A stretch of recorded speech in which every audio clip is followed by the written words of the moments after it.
Okay, back with you on the Bronx Buzz. This is going to be fun because this gentleman is a good friend of mine, I'm proud to say, but he's also a wonderful photographer. My buddy Edwin Pagan. Nice to see you, Edwin. How are you, Uh, Gary? Edwin literally is at Lehman College. You can see the field behind him, and so we appreciate your sitting on a park bench chatting with us. Edwin, I mean, listen, man, I could go through your resume, but I guess the easiest thing is to say you are part of Seis del Sur, six photographers who took pictures of the South Bronx. That's Um, right. so why don't you tell me about what you got coming up? It's called Los Inocentes. Is my Jewish Spanish okay No, on that's that? that's uh, that's correct. Los Inocentes, which means the innocents, and basically it's a show that's 35 years in the making because a lot of it is from another era. It's from 2000s and also most of it from the 90s. And the show only accommodated 13 images, but there are hundreds of them. And I was excited when I got the word back from Photoville earlier in the year that my application to kind of showcase this series was accepted, and so I'm representing the Bronx as part of 89, 82 actually, 82 showcases around the city. Most of them happening in Dumbo, in their main location, but there's two in the Bronx. One is the one that I'm doing, which is up on 241st and Broadway in Van Cortlandt Park.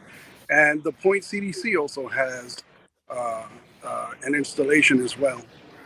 And I have to say, walking by on Broadway near Van Cortlandt Park, which is what I did, and I was like, "Wait a minute, I know those photographs." There's a lot of visibility here. What do you think when you walk by? Let's say you walk by Broadway near Van Cortlandt Park, and you see the images. What does it make you think? I It, mean, I'm sure there's pride in your work, and we're going to show some here, by the way. yeah, it's a little surreal because when you do photography, the same as when you do poetry and some of these sort of more insular arts that you do alone, you kind of live with the images for a while, whether it's on negative and then printing them, and now digital, watching them Of on a course, screen on your computer. right.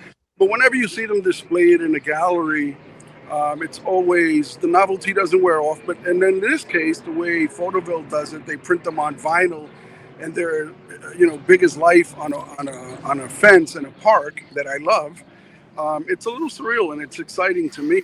It's And, still it's not one of the things that I find, for example, if I go out to the community or go to a community event, like here, I don't see the audience and I don't get the feedback from people. And for you, I'm assuming it's similar. You take all these pictures, you have hundreds of them, you've looked at them over and over again, et cetera, et yeah. cetera.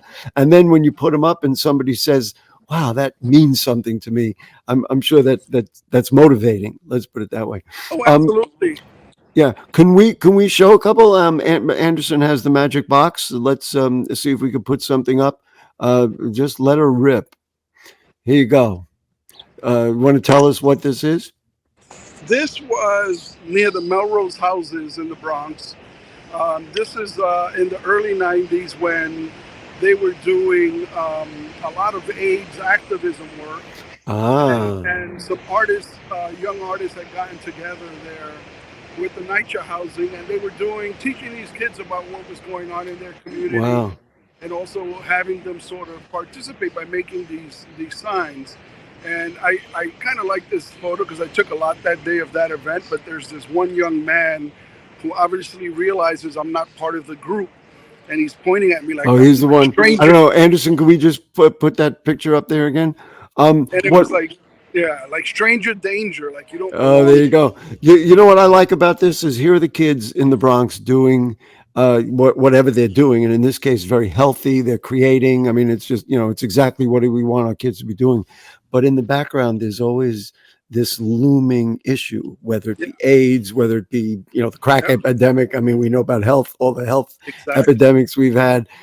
Exactly, and so it's iconic, even though it's really quote unquote an ordinary photograph. Very, very, Right, very nice. right. So I get it, Edwin. That's why we've been friends a long time. All right, let's see what the next one is. There's a little handball in the park, right? Yep, handball in the park, and it's also pinned against the handball court, which has Lisa, rest in peace.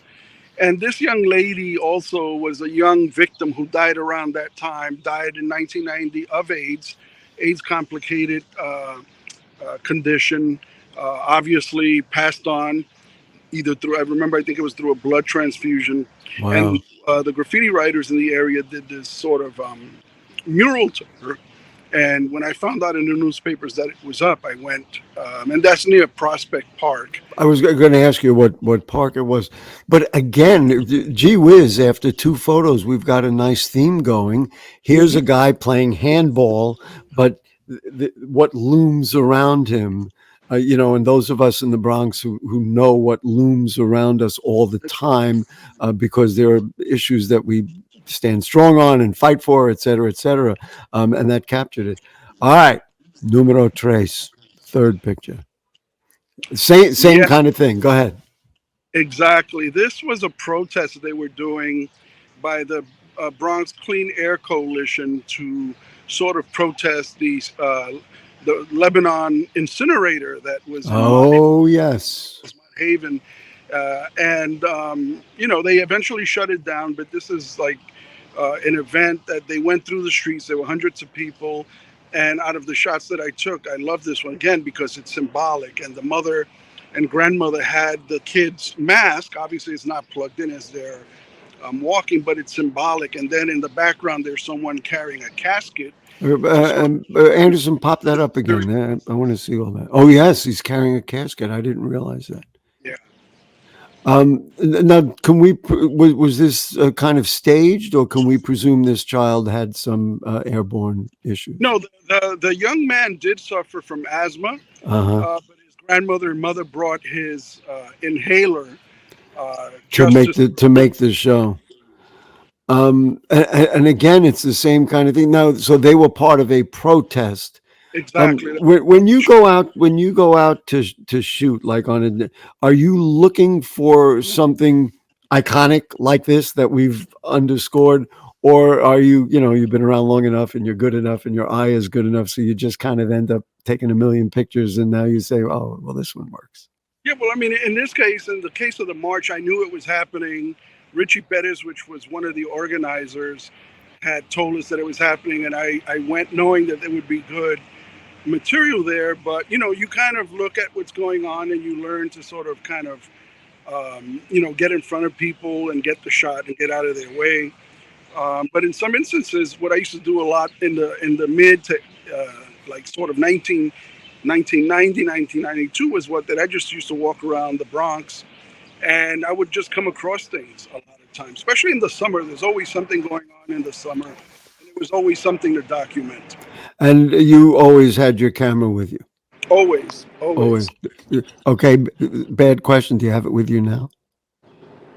Excuse me. Do you have it with you now? Oh, it never Never leaves. disappears. Oh, there it is. All right, just in case something comes along. All right, we got a couple more, I think, right? Yeah, If I lost. Now this I've seen before. This is so iconic that it's kind of mind blowing. This it sounds looks to me a little earlier than the '90s. yeah. This was like '87. This is I call it Jumping Jacks, and it's on Southern Boulevard when you're getting near Simpson Street. An Uh-huh. empty lot. I was doing one of my like summer journeys, just walking through the neighborhood. This was like in the late fall, and I came across these kids, and I went in through the hole in the fence that they had cut, and they were just Or having. that's a Bronx story in and of itself. I believe me, I've been through Yeah, many of those holes. yeah, and I used to do that myself. We used to Yeah. stack up Oh, mattresses do that. and just jump from windows of abandoned buildings.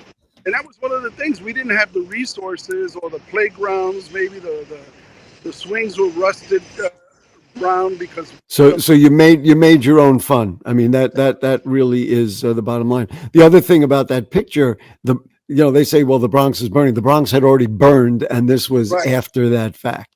right. This was then now the kids being resilient. Right. Tremendous. All right, we got one more picture, and then we want to mention to people where they can see it. And also, you're going to be doing an artist talk, so we're going to do that as well. So let's do one more photo. Oh, here we are. Let me guess. Three Kings Day. Three Kings Day. You want to say anything about it, or is it just plainly obvious these kids were all Yeah, set for the day? that was an event that went on uh, that was being done by the school district in Mott Haven and in Melrose, and it started at Ostos. All the kids gathered at the old building at Ostos, and then it snuck. It went through across 149th. It went through the hub, back around, and back to the schools. It was nice. The kids had a really good time. Edwin, before we run out of time, let's. So now you're doing an artist talk. You're going to, in a way, have similar discussion to what we're doing right now. That's right. Well, there's an official opening in Oh, the terms of a opening first, right? reception. Even though the work is up already, we're doing a little formal kind of gathering on Saturday, June 15th, starting at 4 p.m. We'll have some hors d'oeuvres and snacks, and people, they can ask me questions then. But then in July 11th at 7 p.m., we're having an artist talk at the Van Cortlandt Museum, which should be good. It's always good to have people look at the work in a better situation and also be Well, able to. what I really like, Edwin, about them is in part what we have talked about, and that is, especially for young people, learn a little bit about where you're from, learn a little bit about our fascinating history, and the pictures that we talked about that show ordinary events with some cloud or something in the Right. background. That is just tremendous work. Listen, I didn't give you the proper introduction, so I'm going to do the introduction at the end. Edwin Pagan is a Bronx-based multidisciplinary artist whose work centers around photography, filmmaking, sound, and graphic design. A lot of people know that he is the Latin horror film guy, and also a ace photographer. As you can see, he's got you never know what he's going to see today, and also maybe best of all for me, one of my buddies. So Edwin, thank you so much. Thank You you. know, I'll see you around town. We got a lot to work on, a lot to do, and we appreciate your time in the Bronx Buzz. Absolutely. And as I always say to people, just so that they know that no Bronxites were hurt in the making of my art.